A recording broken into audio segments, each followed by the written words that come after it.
సెలయేళ్ళు పారుతుంటే ఓ పిల్ల ఎదగులుగుతుండే లోలోన నదులన్నీ కలిసినట్టు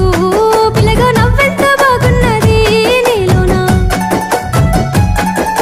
గాజుల సప్పులు గలుగల్లు మోగంగా గజ్జెల పట్టీలు గంతేసి ఆడంగా వరిగడ్డి మోపు ఎత్తి ఓ పిల్ల వయ్యారి నడుము పవే